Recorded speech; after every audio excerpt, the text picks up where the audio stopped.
साथियों, मैं विश्वेंद्र दांगी और आप मेरे साथ देख रहे हैं दांगी कॉन्सेप्ट। आज मैं आपके लिए लेकर आया हूँ 10 मिनट 10 क्वेश्चंस ऐसे जो आपसे बार बार एग्जाम में पूछे जा रहे हैं। तो चलिए आज हम शुरुआत करते हैं, देर न करते हुए अपने पहले क्वेश्चन की तरफ, जो आपको दिखाई दे रहा होगा आपकी स्क्रीन के ऊपर। तो उसने कहा है 3 अंकों की एक ऐसी संख्या है जिसके सभी अंक विषम हो, ऐसी कितनी संख्याएं बन सकती है। तो सबसे पहले देखिए, उसने 3 अंकों की ऐसी संख्या ही कहा है, तो मैं कह सकता हूं कि एक 3 अंकों की संख्या मैं मान लेता हूं x y z होगी। और उसने कहा इसके कितनी ऐसी संख्याएं बन सकती है जो तीनों अंक विषम हो। तो आप कह सकते हो जी विषम क्या होगा, 1 3 5 7 9। अगर मैं ये संख्याएं ले लेता हूं तो ये सारी की सारी कैसी होगी, विषम। तो आपने कहा जी अगर मैं x की वैल्यू 1 ले लूं तब भी x विषम हो जाएगी, 3 ले लूं तब भी विषम, 5 ले लूं तब भी, 7 तब भी, 9 तब भी। यानी कि x के यहाँ पॉसिबल मान कितने हैं, 5 है। गुना, उसने कहा सेम कंडीशन यहाँ पे है कि भाई तीनों की तीनों क्या होनी चाहिए, विषम होनी चाहिए, यानी कि ओड नंबर होने चाहिए। तो 5 ही कंडीशन यहाँ बनेगी और 5 ही कंडीशन यहाँ बनेगी। तो टोटल आप तीनों की मल्टीप्लाई कर दो तो 5 पंजे 25 पंजे 125 125 आपका आंसर आ जाएगा। क्या आप बात समझ पाए? यहाँ तक आपको कोई भी डाउट नहीं होगा। ये क्वेश्चन कई बार आपके एग्जाम में रिपीट हुआ है। आप इसको बड़ा आसान सा सॉल्यूशन आपके सामने। अब चलिए क्वेश्चन नंबर 2 की ओर। क्वेश्चन नंबर 2 में उसने क्या कहा है 10 धनात्मक संख्याओं का योग 100 है, तो उसमें से सबसे बड़ा संभावित मान आपको बताना है। क्वेश्चन नंबर 2 की ओर अगर मैं बात करूं तो देखिए क्वेश्चन नंबर 2 में इसने क्या कहा, 10 संख्याओं का सम कितना है, 100 है, और उसमें से संभावित सबसे बड़ा मान आपको निकालना है। तो देखिए सबसे बड़ा मान आप कैसे निकालते हो, आपके सामने आपको बोल दिया गया कि 10 संख्याओं का योग कितना होगा। तो आपने कहा जी n इंटू n प्लस 1 और बाई 2। तो यहाँ से आप कर सकते हो n into n plus 1 by 2, यहाँ से आप कर सकते हो। तो यहाँ से क्या आ जाएगा, सबका विषम, सबका क्या आ जाएगा, योग आ जाएगा। उसने कहा 100 है, योग कितना है, 100 है, और संख्याएं कितनी होगी, 10। तो आप यहाँ से ऐसे लेके चलोगे 1 2 3 4 5 6 7 8 9। उसने कितनी संख्याएं बोली थी। अब यहाँ से 100 माइनस, अब यहाँ कितनी है भाई, 9 है। तो यहाँ x यानी कि 9 की वैल्यू, n की वैल्यू कितनी है, 9 है। तो यहाँ कितना हो जाएगा, 9 इंटू 9 प्लस 1 10/2।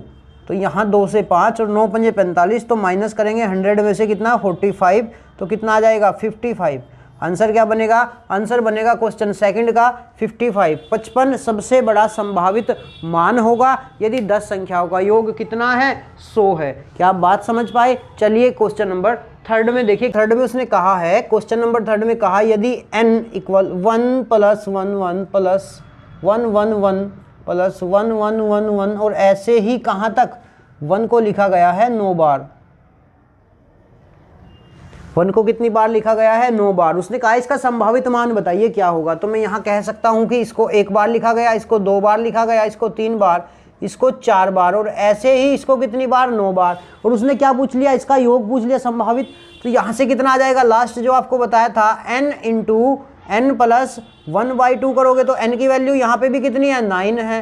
तो 9 इंटू 9 और 1 10/2। तो यहाँ 2 से डिवाइड करोगे 5 आएगा, 9 पंजे 45। तो मान कितना आया, 45। यहाँ से आपका आंसर हो जाएगा क्वेश्चन नंबर 3 का। क्या आप बात समझ पाए? चलिए अपने नेक्स्ट क्वेश्चन की तरफ। और में इसने कहा यदि x और y 2 प्राकृतिक संख्याएं हैं और x प्लस y का जो योग है वो कितना है, 2017 है। x प्लस y का योग कितना है, 2017 है। तो उसने पूछ लिया -1 की वैल्यू x प्लस -1 की वैल्यू y का इक्वल किसके होगा, y किसके इक्वल होगा। तो यहाँ ये बड़ा मोस्ट इंपॉर्टेंट है, इस क्वेश्चन को आप इंपॉर्टेंट करके देखना, लेकिन इसका सॉल्यूशन बड़ा आसान सा करा दूंगा मैं। तो यहाँ से क्या है, ये मोस्ट इंपॉर्टेंट क्वेश्चन है आपका। x प्लस वाई को 2017 कहा गया और इसने कहा -1 की वैल्यू x प्लस -1 की वैल्यू y किसके इक्वल होगी। तो आप यहाँ से बस एक छोटा सा पॉइंट समझना कि यदि मैं आपको कहूँ कि 2 + 3 कितना हो जाएगा, 5। यहाँ से समझ के चलना, मैंने कहा आपको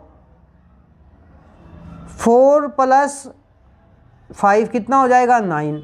आपको कहा मैंने 6 + 3 कितना हो जाएगा, 9। यानी कि यहाँ आपने एक बात नोट की होगी कि जो ये है ना, ये इवन नंबर है। कौन सा, ये इवन नंबर है बच्चे, और ये ओड नंबर है। ये भी कैसा है, ये इवन है, ये ओड है। ये भी कैसा है, ये इवन है और ये ओड है। तो यहाँ से बस आपको यही पॉइंट आपको समझना था कि जब भी मैं दो किसको even number plus odd number को ऐड करता हूं तो मुझे ऑलवेज यानी कि हमेशा ओड नंबर ही मिलेगा। चाहे यहां ओड नंबर पहले हो, बात दोनों सेम रहेगी। चाहे यहां ओड पहले हो तब भी क्या मिलेगा, यानी कि आप बस आपको ये बात समझनी है कि यदि मैं ओड और इवन दो नंबर को ऐड करता हूं तो मुझे क्या मिलेगा, ओड नंबर। यानी कि सम और विषम दो संख्याओं को ऐड करूंगा तो मुझे हमेशा विषम संख्या मिलेगी। सेम आप x को क्या मान सकते हो, आप यहां से x को क्या मान लो, या तो इवन मान लो या फिर ओड मान लो। क्यों? क्योंकि जो ये 2017 है ना, ये कैसी संख्या है, ये ओड नंबर है। तो बस यहां क्या था, आपको पता है कि 1 की पावर आप इवन करोगे प्लस -1 की पावर आप ओड करोगे तो क्या आएगा। अब इवन मान लो आपने, इवन किसी भी वैल्यू की 1 की पावर कुछ भी करो 1 ही रहेगा। बस समझना क्या आएगी, -1 की पावर, यानी कि जहां माइनस होगा उसकी वैल्यू अगर इवन करोगे तो क्या आ जाएगा, +1।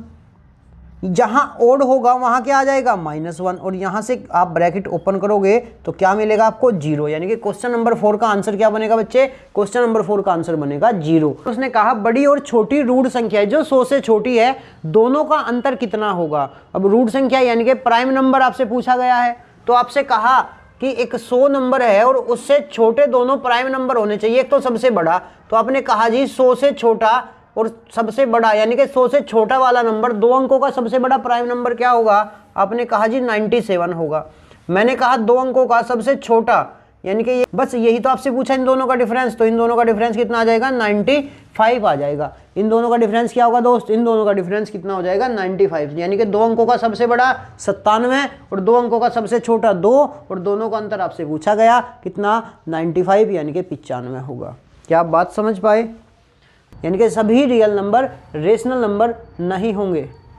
अब देखिए इसका आंसर, देखिए क्वेश्चन नंबर 6 का जो आंसर होगा वो क्या हो जाएगा, क्वेश्चन नंबर 6 का जो आंसर सी आपका राइट होगा। उसने कहा था नहीं, जो सही नहीं है तो एक बार नंबर सिस्टम की क्लास फर्स्ट देख ले, वहां से इस टाइप के जितने भी क्वेश्चन बनेंगे वो सारे के सारे क्या हो जाएंगे, क्लियर हो जाएंगे। उनमें आजीवन तक आपको कोई भी डाउट नहीं रहेगा। चलिए चलते हैं हम अपने नेक्स्ट क्वेश्चन की तरफ। अगर क्वेश्चन नंबर 7 की मैं बात करूं, उसने कहा है 1 से 50 तक की संख्याएं लिखने में कितने अंकों की या कितने संख्याओं की या कितने डिजिट की आवश्यकता होगी, कितने डिजिट की आवश्यकता होगी। ये भी मैंने आपको क्लास फर्स्ट में कंप्लीटली बता दिया था कि चाहे 1 से 20, 1 से 100, 1 से 1000, 1 से 1 लाख, कितने तक भी आपसे संख्या लिखवा ले, आप बड़े आसान तरीके से निकाल सकते हो कि हमें कितने अंकों की आवश्यकता होगी। जैसे मैं यहाँ बात करूँ 1 से 50 तक आपसे पूछा गया है, तो आपने कहा जी 1 से 9 तक अंक लिखे, कितने, 9, और हर एक अंक में डिजिट कितनी है, 1, तो टोटल कितनी डिजिट आई, 9।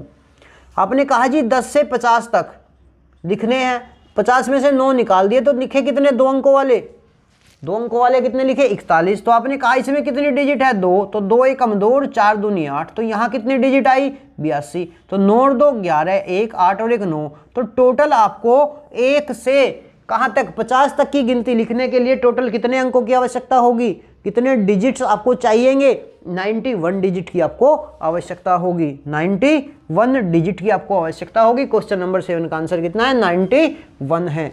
चलिए अपने नेक्स्ट क्वेश्चन की, क्वेश्चन नंबर 8 में क्या कहा, इसने कहा है कि n है ना, जो एक नेचुरल नंबर है, नेचुरल नंबर है कौन, n क्या है, n एक नेचुरल नंबर है। और उसने कहा कि आपको 4 ऑप्शन दिए गए हैं, तो उसमें से बताइएगा कि इस टाइप से उन चारों ऑप्शन में से किस नंबर को हम लिख सकते हैं, कौन से में, n into n bracket n+1 into n+2 में। यानी कि ऑप्शन आपको दे रखे हैं, तो सबसे पहले आप क्या करना, n को कहा उसने नेचुरल नंबर, तो सबसे छोटा नेचुरल नंबर लेके चलेंगे, सबसे छोटा प्राकृतिक संख्या हम लेके चलेंगे, तो सबसे छोटी प्राकृतिक संख्या 1 है, n की वैल्यू 1, यहाँ पर भी कितना, 1 + 2, तो यहाँ से कितना आएगा, 1 और 1 2, 1 2, इंटू यहाँ 2 और 1 3, तो 3 दूनी 6। तो ऐसा नंबर कौन सा होगा, आपको ऑप्शन डी में दिखाई दे रहा होगा 6, कि 6 को हम n into n+1 bracket n+2 की फॉर्म में लिख सकते हैं। यहाँ तक आपको अगर कोई भी डाउट है तो आप हमें कमेंट करके बताइएगा। अगर आपको क्वेश्चन अच्छे लग रहे हो तो वीडियो को लाइक करें, शेयर करें अपने सभी साथियों के पास, और जिसने चैनल को सब्सक्राइब नहीं किया है प्लीज़ वो चैनल को भी सब्सक्राइब कर ले, ताकि आपको आगे भी ऐसे ही क्वेश्चंस मिलते रहे। और ये 10 क्वेश्चनों की सीरीज आपके हर एक एग्जाम के लिए मोस्ट इंपॉर्टेंट होगी। क्वेश्चन नंबर 9 में इसने क्या कहा है? क्वेश्चन नंबर 9 में इसने कहा है E5E9 2F8 3G7 और इसको कितना बोल दिया 1114। और इसने कहा है एफ का आपको क्या चाहिए, एफ का आपको अधिकतम मान चाहिए और जी और ई का मान कुछ भी हो सकता है। क्या एफ का आपको अधिकतम मान चाहिए, जी और ई का मान कुछ भी हो सकता है। तो सबसे पहले आप देखिएगा 9, इन सबको ऐड करेंगे 9 8 17 17 और 24, 24 का 4 लिया तो रिमेनिंग कितना बचा, तो रिमेनिंग बचा बच्चे 2। बात समझ पाए? बड़े धैर्य के साथ समझना क्वेश्चन को। रिमेनिंग कितना बचा, रिमेनिंग बचा 2। पेपर में आपको डाउट क्रिएट करता है, छोड़ के आ जाते हो आप क्वेश्चन को, इस क्वेश्चन को पेपर में, लेकिन आज के बाद नहीं छोड़ के आओगे।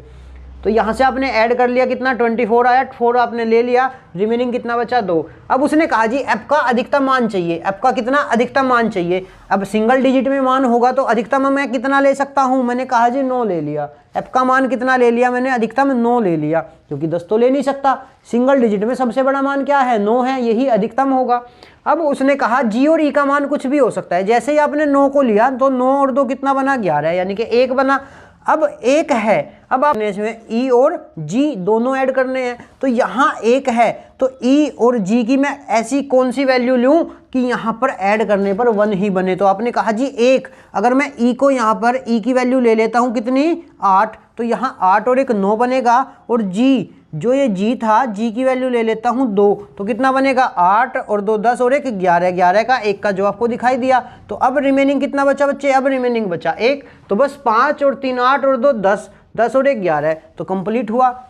सेम नंबर आया, सेम आंसर आपका आया। तो यहाँ से आप कह सकते हो कि जो एफ का अधिकतम मान होगा वो कितना हो जाएगा 9। अगर आपसे पूछा जाए किसका, जी और ई का, तो आप कह सकते हो 8 और 2 होगा, 8 और 2 होगा, यानी कि 8 और 2 10 होगा। तो 10 को आप ऐसे भी लिख सकते हो, 6 और 4 भी हो सकता है, 5 और 5 भी हो सकता है। लेकिन आपसे केवल उसने किसका, एफ का अधिकतम मान पूछा। क्यों? क्योंकि यहाँ मान कुछ भी हो सकते थे।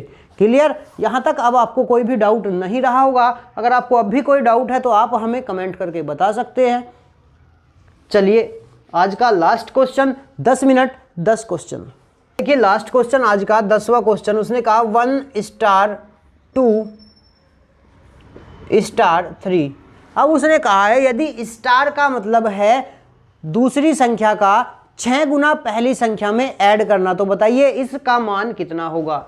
तो क्या कहा उसने, उसने कहा है पहली संख्या में दूसरी संख्या का 6 गुना ऐड करना। तो जैसे ही आपने 6 गुना ऐड किया, पहले तो इसको लेके चलोगे आप, तो 6 दूनी 12 और 1 13। अब 13 ब्रैकेट क्या है स्टार 3। अब फिर से क्या है, पहली संख्या ये, दूसरी संख्या ये, तो 13 प्लस इसका 6 गुना करोगे, 3 गुना 6 18, 6 और 3 9, सॉरी 36 18, 18 और 13 कितना 31। तो आंसर कितना बना, आंसर बना दोस्त 31। क्या आप बात समझ पाए? ये थे आपके 10 क्वेश्चन 10 मिनट। डेली आपको ऐसी ही वीडियोज मिलेगी जिसमें आपके मोस्ट इंपॉर्टेंट टॉपिक या मोस्ट इंपॉर्टेंट क्वेश्चन आप बोल सकते हो कराए जाएंगे। केवल आप मुझे अपने 24 घंटे में से, आपके पास टोटल कितना टाइम है एक दिन में, 24 घंटे का टाइम है, तो आप मुझे बस इन 24 घंटे में से केवल 10 मिनट दो और उसी 10 मिनट में आप सीख पाओगे कि मैंने इन 10 मिनट में बहुत कुछ सीख लिया है। क्योंकि सारे क्वेश्चन ऐसे होंगे जो आपको पेपर में डाउट क्रिएट करेंगे। आज के बाद डाउट की बात आप भूल जाओ। तो यहाँ तक क्लियर हुआ। मिलेंगे हम आपसे नेक्स्ट वीडियो में, तब तक देखते रहिए दांगी कॉन्सेप्ट को। जिसने भी वीडियो को लाइक नहीं किया वो लाइक भी कर दे और शेयर कर दे अपने सभी साथियों के पास, और जिसने चैनल को सब्सक्राइब नहीं किया है वो चैनल को भी सब्सक्राइब कर ले। मिलेंगे हम आपसे ऐसी ही एक और इंटरेस्टिंग नेक्स्ट वीडियो में। तब तक के लिए अपना ध्यान रखिए और देखते रहिए दांगी कॉन्सेप्ट।